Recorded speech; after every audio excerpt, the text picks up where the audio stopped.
Start करते हैं SN1 versus SN2।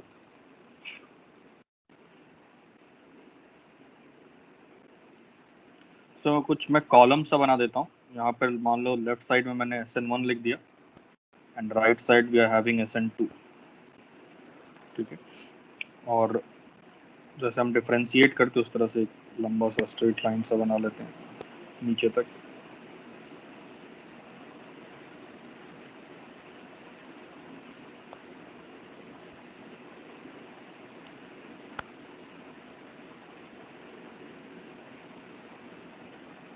ठीक। सो कुछ कुछ बातें तो हम ऑलरेडी जानते हैं SN1 और SN2 के बीच के डिफरेंस में, जिसमें सबसे पहला बात यही है कि ऑर्डर जो है वो चेंज है और जिसके कारण RDS पे डिपेंडेंसी अलग अलग हो जाती है। सो फर्स्ट पॉइंट इज ये ऑर्डर 1 है and RX only participate in RDS, that is rate determining step. दूसरे साइड में ऐसा लिख सकता हूँ ऑर्डर 2 है and both RX and nucleophile participate in RDS। Number 1 ही लेते इसको। तो बेसिक तो यही हो गया। उसके बाद अगर हम स्टार्ट करें तो RX कैसा हो सो दैट हम SN1 और SN2 को प्रीफर कर सके। सो डेफिनेटली RX में अगर आपका ऐसा R हो रहा है जो एक अच्छा कार्बोकेटाइन जनरेट करके दे रहा है तो वो अच्छे SN1 की तरफ लेके जाएगा मेरे को, जबकि अगर हिंड्रेंस वगैरह कम है तो वो SN2 की तरफ लेके जाएगा। सो यहाँ पे मैं लिख देता हूँ rate is directly proportional to stability of carbocation, जिसमें 3 डिग्री 2 डिग्री 1 डिग्री कुछ इस तरह से अगर RX का नेचर हो तो SN1 का ऑर्डर कुछ इस तरह से रहता है। बट अगर मैं बात SN2 की करूं तो मैं बोलूँगा रेट की प्रोपोर्शनैलिटी जो है वो बल्कीनेस के इन्वर्सली प्रोपोर्शनल है।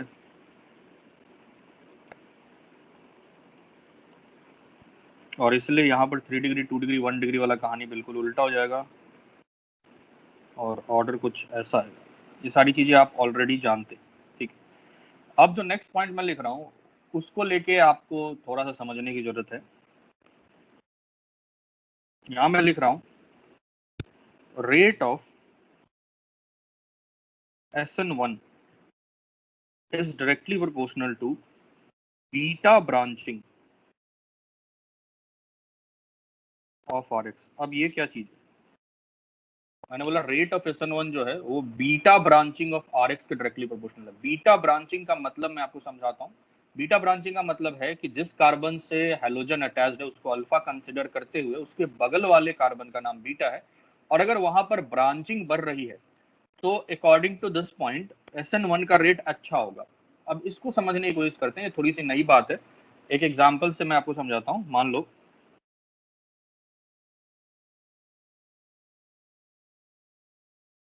देखो कुछ ऐसा है,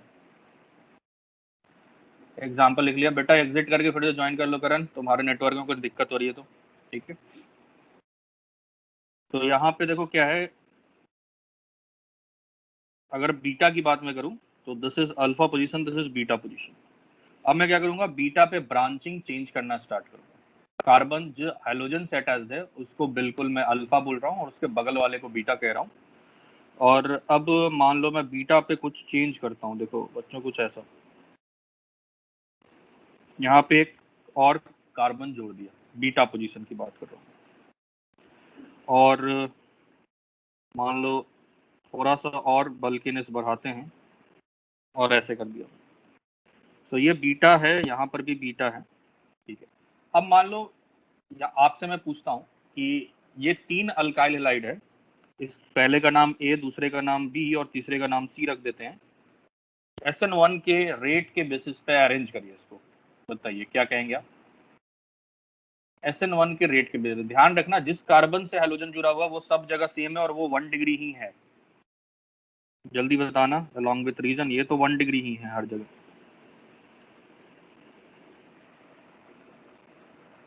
बताइए, SN1 के रेट के बेसिस पे अरेंज करना है।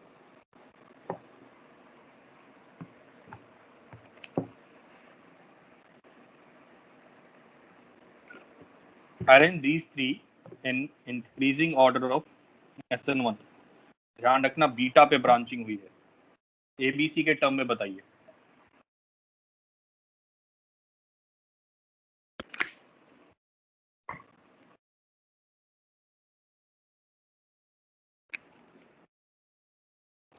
तो CBA, ओके,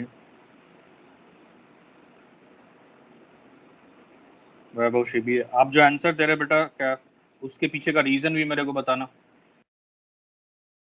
किस इफेक्ट से आप इसको स्टेबलाइज कर रहे हैं।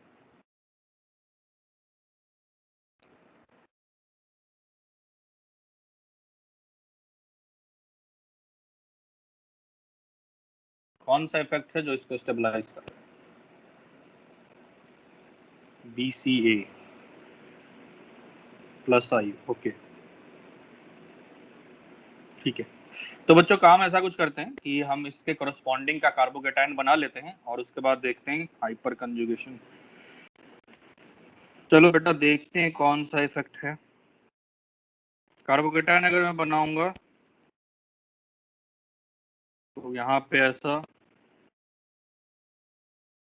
यहाँ पे कुछ ऐसा, यहाँ पे कुछ ऐसा, ठीक है। अब देखो इसको देखने का तरीका लोग अलग अलग रख सकते हैं। जैसे आप में से किसी ने कहा कि प्लस आई के बेसिस पे देख सकते हैं, वो भी एक तरीका पहले नजर में बिल्कुल सही लगता है कि देखो यहाँ पर बल्कीनेस बढ़ा रहे हैं हम, तो डेफिनेटली प्लस आई के बेसिस पर ये कार्बोकेटाइन ज्यादा स्टेबल हो रहा होगा, ठीक है, पहली चीज। दूसरी चीज कि अगर कोई ये कहे कि सर यहाँ पे तो हाइड्राइड शिफ्ट करा के उसके बाद की स्टेबिलिटी देखी जाए तो शायद कुछ अच्छा होगा। तो अगर मैं हाइड्राइड शिफ्ट कराऊं बेटा, यहाँ पे हाइड्रोजन दिख रहा है, तो इसको इधर लेके यहाँ भेजूंगा, बीच वाले कार्बन पे आ जाएगा पॉजिटिव, तो यहाँ पे 3 अल्फा हाइड्रोजन हो जाएगा। और यहाँ पे पॉजिटिव अगर बीच पे आता है तो 9 अल्फा हाइड्रोजन हो जाएंगे। और यहाँ पर अगर बीच में आता है, एक्चुअली यहाँ पे मिथाइल शिफ्ट करना पड़ेगा, और बीच में आता है तो बेसिकली 3 3 6 8 अल्फा हाइड्रोजन होंगे। और इसलिए शायद आप में से किसी एक ने, मे बी जोगिंदर या सागर ने भी BCA आंसर दिया, ठीक है। तो बच्चों देखो अलग अलग तरीके हैं इसको एनालाइज करने के। अब मैं आपको इन दोनों तरीकों के बारे में बताता हूँ और सच्चाई में इसको किस तरह से देखेंगे उसको थोड़ा सा आपको समझाने की कोशिश करता हूँ। देखिए सबसे पहली चीज ये कि जो कार्बोकेटाइन यहाँ पे बना बेटा, जो लोग BCA आंसर दे रहे हैं काफी सोच के दे रहे हैं और वो उनके एफर्ट्स अच्छे हैं, बट एक चीज का ध्यान रखना बच्चों कि ये वाला जो बॉन्ड ब्रेक होगा, बॉन्ड ब्रेक होने के बाद का जो कार्बोकेटाइन है, ध्यान रखना, बाद का जो कार्बोकेटाइन है सबसे पहले स्टेप में, तो वही स्टेबिलिटी को डिसाइड करेगा। मतलब कुछ ऐसा है बेटा कि मान लो लेट से आप सब धूप में खड़े थे और आपको 3 लोग खड़े हैं और तीनों को 3 डिफरेंट रूम में भेजा जा रहा है, ठीक है, सब, और उस 3 रूम के पीछे भी एक रूम है। तो पहले बोला जा रहा है आपको कि पहला रूम में हो सकता है आपको उतना अच्छा नहीं लगेगा, लेकिन उसके बाद वाले रूम में काफी मजा आएगा। तो आप श्योर नहीं है, मतलब जब आपको बॉन्ड सेंड किया जा रहा है तो सबसे पहले तो आपको फर्स्ट रूम में दिख रहा है, ठीक है। वही कहानी यहाँ पे भी है कि फर्स्ट स्टेप का कार्बोकेटाइन जो है वही इसको दिखता है जस्ट नेक्स्ट स्टेप के टर्म में, और उसकी स्टेबिलिटी ही डिसाइड करेगी वो कि आप बॉन्ड ब्रेक होगा कि नहीं। उसके बाद की बात तो बनने के बाद है ना, कि अगर कार्बोकेटाइन बन गया उसके बाद वो किस तरह से रीअरेंज करके स्टेबल कर रहा है वो अगले स्टेप की बात है, ठीक है। तो जो BCA आप कह रहे हैं वो आपका सोचना सही है, बट इस चीज का ध्यान रखना, वेरी फर्स्ट स्टेप का कार्बोकेटाइन की स्टेबिलिटी के बारे में बात करते हैं हम यहाँ पे, ठीक है। तो अब उस तरह से अगर सोचें तो बेटा, तो फिर दूसरे तरह से जो लोग प्लस आई वाली बात सोच रहे थे कि हाँ देखो फर्स्ट स्टेप की कार्बोकेटाइन स्टेबिलिटी में प्लस आई के बेसिस पर तो थर्ड ज्यादा स्टेबल है, ऐसा लग रहा है अपने को। एक चीज और मैं आपको समझाता हूँ और वो आप यहाँ पे समझने की कोशिश करना कि अभी जो 1 डिग्री कार्बन जिससे हेलोजन अटैच्ड है बच्चों, उसके बारे में अगर मैं बात करता हूँ, ये सब sp3 है फिलहाल, ठीक है। जैसे ही हेलोजन ब्रेक होके निकल जाता है, जैसे ही हेलोजन ब्रेक होके निकलता है वैसे ही ये sp2 हो जाता है बेटा, ठीक है। अब बगल में जो साथ में बीटा पर जो चीज जुड़ी हुई है वो बल्कि अगर हो रही है तो कहीं ना कहीं इसको sp3 कार्बन को के 4 अटैचमेंट में से एक अटैचमेंट में बल्कि सा ग्रुप जुड़ा हुआ है। अब वो बल्कि सा ग्रुप उस sp3 हाइब्रिडाइजेशन में, टेट्राहेड्रल अरेंजमेंट में इसको थोड़ा सा रिपल्सन फेस कराता है, आप कह सकते हो स्टेरिक हिंड्रेंस फेस कराता है। बट जैसे ही वो कार्बोकेटायन बन जाता है, मतलब जैसे ही वो sp3 से sp2 आया, तब उसको काफी रिलीफ मिलता है, तब वो sp3 से प्लेनरिटी पे आता है और काफी रिलीफ मिलता है। तो बेटा इसको ना अगर आप कुछ अच्छे बुक्स पढ़ेंगे तो उसमें इसके बारे में ये क्या कहते हैं, ये कहते हैं कि जैसे मान लो मैं लेफ्ट टू राइट जा रहा हूँ तो स्टेबिलिटी इंक्रीज कर रही है। क्यों? क्योंकि as relief from steric hindrance increase करता है। स्टेरिक हिंड्रेंस से रिलीफ जो है वो काफी ज्यादा मिल रहा है। अगर मान लो कोई बल्कि बहुत ज्यादा था बीटा पे और वो अब प्लेनरिटी पे आ रहा है तो वो काफी ज्यादा रिलीफ है। जैसे मान लो आपके ऊपर मान लो 50 किलो का एक कुछ वेट डाल दिया जाए और किसी बगल वाले के ऊपर 20 किलो का वेट डाल दिया जाए और ऑल ऑफ अ सडन आपको वो चीज से रिलीफ मिलती है तो 50 केजी वाला थोड़ा ज्यादा रिलीफ फील करेगा। ठीक है, तो यहाँ पर कहानी कुछ ऐसी है एंड बेस्ड ऑन दैट हम यहाँ पर जो ऑर्डर लिख रहे हैं वो ऑर्डर ये है। सो BAC पहले स्टेप में डेफिनेटली लगेगा आपको और वो आपका लगना गलत नहीं है, बट ध्यान रखना वेरी फर्स्ट स्टेप के कार्बोकेटायन फॉर्मेशन की बात हो रही है। Once again I am repeating कि यहाँ पर क्या हो रहा है बेटा, यहाँ पे हो ये रहा है कि ये जो कार्बन है जिससे हेलोजन जुड़ा हुआ है वो अभी sp3 है। sp3 होने के कारण यहाँ पर बल्कीनेस जो साइड में जो बगल वाला बचा बल्कीनेस, वो बल्की ग्रुप जो है वो इसको हिंड्रेंस प्रोवाइड कर रहा है काफी ज्यादा। लेकिन जैसे ही ये कार्बोकेटायन बनता है तो अब ये sp2 बन जाता है। sp2 मतलब प्लेनरिटी में आता है तो अब ये थोड़ा प्लेनर हो रहा है। प्लेनर होने के कारण क्या हो रहा है कि जो अब बंद के ऐसे बैठा हो तो फैल गया अच्छे से। जब फैल गया तो बल्की ग्रुप से जो रिलीफ होगा, बल्की ग्रुप अभी भी है बट वो फैल गया तो रिलीफ उससे जो जनरेट हुआ वो काफी ज्यादा हुआ। इस चीज का ऑर्डर प्लस आई के ऑर्डर से भी सही आ रहा है, उस तरह से भी एग्जैक्टली वही आ रहा है, बट जो एक्सप्लेनेशन है वो रिलीफ फ्रॉम हिंड्रेंस वाली बात का है। इसलिए इस पॉइंट को यहाँ डिस्कस करना काफी इंपॉर्टेंट था। बताओ बेटा समझ में आया है? Is it clear? SN1 की बात सिर्फ हो रही है बच्चों, क्लियर है? Very good, very good Joginder, Dipeshwar, Khush, ठीक है, साक्षी, तुहिराम, वेरी गुड, शिवानी, ठीक है, साधना, दिव्यांश, दीपक, ठीक है, वेरी गुड, ठीक, ओके। अब अगर मैं बात यही चीज SN2 के लिए करूं अगर बच्चों की, SN2 की कहानी में बल्कीनेस का क्या रोल है, तो वो तो आपको पता ही है कि जितना ज्यादा बल्की हो रहा है उतना SN2 का रेट खराब ही होता है। ठीक है, तो अगर यहाँ पर तीसरा पॉइंट लिखा जाए और ऐसा लिखा जाए कि रेट ऑफ SN2, तो this is inversely proportional to beta branching या बल्कीनेस।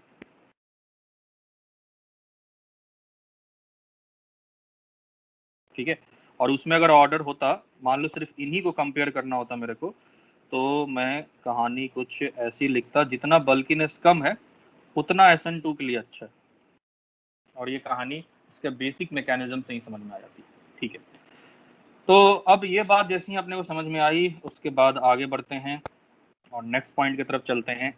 अगला पॉइंट है बेटा, कौन सा पॉइंट है ये? चौथा, nature of leaving group.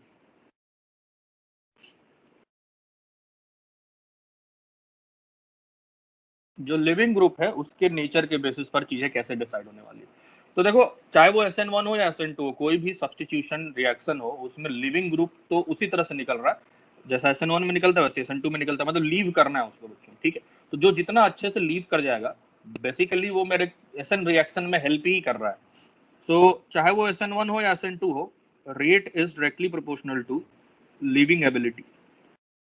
Living ability, और लिविंग एबिलिटी के बारे में कहानी मैंने आपको चैप्टर के शुरुआत में पढ़ाई है कि weak bases are good leaving group, और इसीलिए I minus BR minus CL minus इनका ऑर्डर अगर देखा जाए तो ऑर्डर कुछ ऐसा होता था, क्योंकि अगर मैं मान लो राइट से लेफ्ट जाऊं तो बेसिक स्ट्रेंथ जो है वो डिक्रीज होता है, लिविंग एबिलिटी लिविंग ग्रुप का नेचर इंक्रीज होता है, अच्छा लिविंग ग्रुप है ये। ठीक है, उसी तरह से अगर मैं SN2 या SN1 दोनों के लिए सेम ही बात लिख सकता हूँ, यहाँ पर भी नेचर ऑफ लिविंग ग्रुप की बात अगर की जाए तो वही कहानी है, rate is directly proportional to leaving ability. ठीक है, सो ऑर्डर यहाँ पर भी वही रहेगा, तो इसके बेसिस पर SN1 और SN2 का डिसीजन लेना मुश्किल है क्योंकि ऑर्डर बिल्कुल ही सेम है यहाँ पे बच्चों, ठीक है। आगे सॉल्वेंट की तरफ बढ़ने से पहले एक चीज मैं आपको पर्टिकुलरली SN2 के लिए बताना चाहता हूँ, जो काफी इंपॉर्टेंट है और इस पे बेस्ड क्वेश्चन जो है अच्छे से बना के पूछे जाते हैं। इसका प्रॉपर एक्सप्लेनेशन भी बहुत ही कम दिया हुआ है। That is rate of SN2।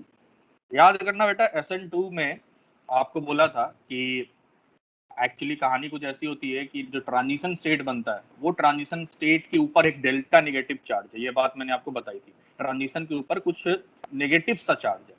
सो जितना ज्यादा इलेक्ट्रॉन विड्रॉइंग ग्रुप प्रेजेंट होगा उतना ही अच्छा है SN2 के लिए, ठीक है। तो rate of SN2 is directly proportional two electron withdrawing group EWG in RX। ये बात मैंने वहां पर भी आपको बताई थी कि ये एक इंपॉर्टेंट पॉइंट है, ठीक है। ऐसा इसलिए हुआ है because there is partial negative over transition state, ठीक है। अब मान लो इसके बेसिस पर आपको जो क्वेश्चन पूछा जाता है, एक क्वेश्चन मैं यहाँ पे दिखाता हूँ।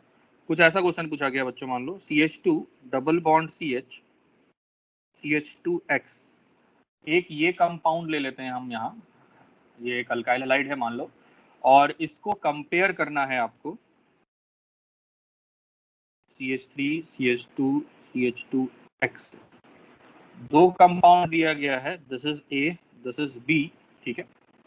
और आपको बोला जा रहा है कि SN2 के रेट के बेसिस पे कंपेयर करो। जल्दी से बता दो A और B में कौन ज्यादा अच्छा SN2 करेगा। अगर बल्कीनेस या हिंड्रेंस के टर्म में देखा जाए तो कुछ खास डिफरेंस नहीं है यहाँ पे।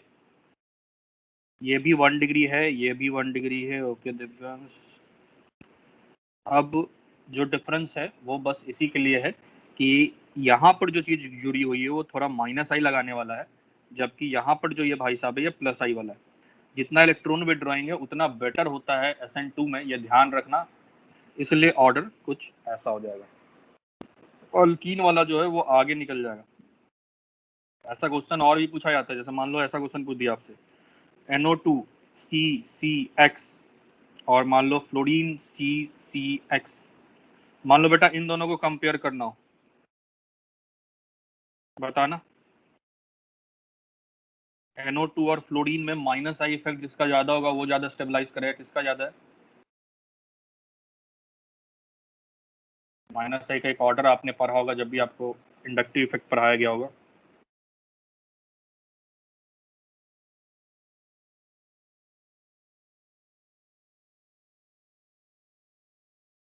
बिल्कुल सही बात है, NO2 का -I कंपेरेटिवली ज्यादा होता है फ्लोरीन से, तो ऑर्डर कुछ ऐसा होगा। NO2 वाला ज्यादा रिएक्टिव है एज कंपेयर टू फ्लोरीन, ठीक है। तो ये सब कुछ बहुत ही इंटरेस्टिंग बातें हैं जो आपको समझने की जरूरत है, और इन छोटी छोटी चीजों से क्वेश्चन बनाए जाते हैं बच्चों, ठीक है। मैं बार बार कह रहा हूँ क्लास की चीजें बिल्कुल ध्यान रखना और इसको प्रॉपर शॉर्ट नोट्स बनाते रहना। क्वेश्चन आपको काफी अच्छे मिलने वाले हैं टेस्ट में, इजी भी मिलेंगे, अच्छे भी मिलेंगे। और जेई भी काफी अच्छा क्वेश्चन पूछता है इससे। जो छोटी छोटी चीजों में वो चेंज करने की कोशिश करता है वो मैं आपको क्लास में बताते चल रहा हूँ, तो आपके लिए आसान हो जाएगा। कुछ और छोटी पॉइंट बातें जिसके बेसिस पर चीजें बदलती हैं, सॉल्वेंट का डिस्कशन अभी हम करने वाले हैं, बस उससे पहले मैं दो और बातों का जिक्र करता हूँ। दैट इज पहला पॉइंट कि अगर मान लो AgNO3, टेक्निकली Ag+ की बात कर रहा हूँ, अगर जो भी रिएक्शन आपका हो रहा है सब्स्टिट्यूशन रिएक्शन है और उसमें अगर AgNO3 या Ag+ as a catalyst use किया गया है, इज यूज्ड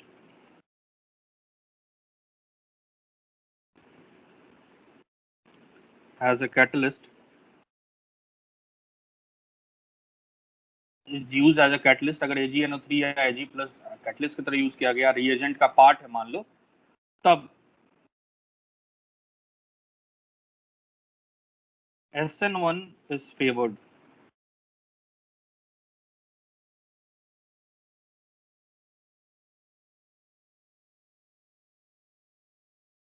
तब SN1 को फेवर करते हैं, ठीक है, तब SN1 फेवर होता है। अगर Ag+ या AgNO3 कैटलिस्ट की तरह यूज करते हैं तो SN1 फेवर्ड होता है। अब सवाल उठता है ऐसा कैसे? ऐसा ऐसे होता है बेटा कि इस केस में जो Ag प्लस है वो सिस्टम में अवेलेबल x माइनस जो होगा उसके साथ कंबाइन करके Agx बना लेता है, और Agx का पीपीटी देखने को मिलता है आपको, precipitate.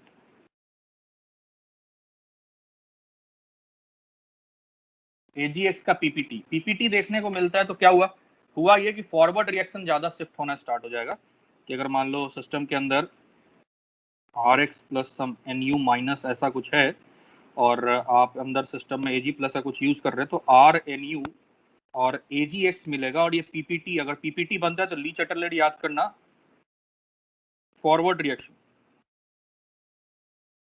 Bye your Le Chatelier principal.